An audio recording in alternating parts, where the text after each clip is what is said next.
കേരളത്തിൽ ഇപ്പോൾ ശരിക്കും 2030 ഇൻഡസ്ട്രിയൽ വിഷന്റെ ഭാഗമായിട്ട് ഒരുപാട് ഹൈവേസ് ഒക്കെ പുതുതായിട്ട് ഡെവലപ്പ് ആയിക്കൊണ്ടിരിക്കുകയാണ്. ഇത് ശരിക്കും ഒരു റിയൽ എസ്റ്റേറ്റ് ബൂമിനെ ഹെൽപ്പ് ചെയ്യുന്നു തോന്നിയിട്ടുണ്ടോ? 2030 പ്ലാനിൽ ഒരുപാട് ഫാക്ടേഴ്സ് വരുന്നുണ്ട്. കേരളം മറ്റൊരു സ്ഥലവുമായിട്ട് നമുക്കൊന്ന് കമ്പയർ ചെയ്ത് നോക്കാം. സിംഗപ്പൂർ പോലൊരു രാജ്യത്തിന്റെ ഡെവലപ്മെന്റ് ശരിക്കും പോർട്ടിനെ ബേസ് ചെയ്തിട്ടാണ്. നമുക്കിപ്പോൾ ഇപ്പോഴത്തെ ഒരു സിനാരിയോയിൽ ഇപ്പോൾ കറന്റ് സർക്കംസ്റ്റാൻസിൽ എന്തൊക്കെയാണ് സംഭവിക്കുന്നത് എന്നുള്ളതൊന്ന് ഇവാലുവേറ്റ് ചെയ്ത് കഴിഞ്ഞാൽ നെക്സ്റ്റ് 5 ഇയേഴ്സിലേക്ക് നമുക്ക് ഇൻവെസ്റ്റ് ചെയ്യാൻ പറ്റുന്ന ഒരു സ്ഥലമാണോ റിയൽ എസ്റ്റേറ്റ്, പ്രത്യേകിച്ച് കേരളം എന്നുള്ളത് നമുക്ക് റിയലൈസ് ചെയ്യാൻ പറ്റും. ഒന്ന്, നമുക്കിപ്പോൾ വിഴിഞ്ഞം വലിയൊരു ചേഞ്ച് വന്നിട്ടുണ്ട്. വിഴിഞ്ഞം പോർട്ട് വന്നതിന് ശേഷമാണ് നമ്മുടെ ഈ പറഞ്ഞ പോലെ ത്രൂ ഔട്ട് കണക്ടിവിറ്റി, അതായത് ഓൾ ഇന്ത്യയിൽ തന്നെ നമുക്ക് മികച്ച റോഡുകൾ നമുക്ക് കണ്ടിന്യൂസ് ആയിട്ട് കണക്ട് ചെയ്ത് നമുക്ക് പോകാൻ പറ്റുന്നു.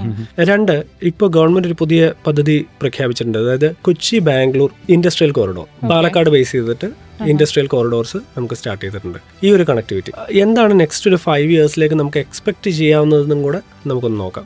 ഇപ്പോൾ ഒരു ഇൻഡസ്ട്രിയൽ കോറിഡോർ വന്നു കഴിഞ്ഞാൽ സ്വാഭാവികമായിട്ട് ഇവിടെ പ്രൊഡക്ഷൻസ് ഉണ്ടാവും. നമുക്ക് വിഴിഞ്ഞം പോലൊരു പോർട്ട് ഉള്ളത് കൊണ്ട് തന്നെ നമ്മുടെ എന്തെങ്കിലും പ്രൊഡക്റ്റുകൾ ഈ കേരളത്തിൽ മേക്ക് ചെയ്ത് കഴിഞ്ഞാൽ നമുക്ക് മറ്റ് കൺട്രീസിലേക്ക് നമുക്ക് ഈസിലി എക്സ്പോർട്ട് ചെയ്യാൻ പറ്റും. റീസെന്റ് ഇന്ത്യയും UK തമ്മിലൊരു ഫ്രീ ട്രേഡ് എഗ്രിമെന്റ് സൈൻ ചെയ്തിട്ടുണ്ട്. മറ്റ് കൺട്രീസുമായിട്ട് നെഗോസിയേഷൻ നടന്നുകൊണ്ടിരിക്കുകയാണ്. എന്താ അതിന്റെ അഡ്വാൻറ്റേജ് എന്ന് വെച്ചാൽ നമ്മുടെ ഇവിടെ ഉണ്ടാക്കുന്ന എന്ത് പ്രൊഡക്റ്റിനെയും നമുക്ക് മറ്റൊരു കൺട്രീസിലേക്ക് നമുക്ക് സർട്ടൺ റേറ്റ്, നേരത്തെ ഉണ്ടായിരുന്ന ഒരു താരിഫ് എല്ലാം നമുക്ക് കുറച്ചുകൊണ്ട് നമുക്ക് ട്രേഡ് ചെയ്യാൻ പറ്റുന്നുണ്ട്.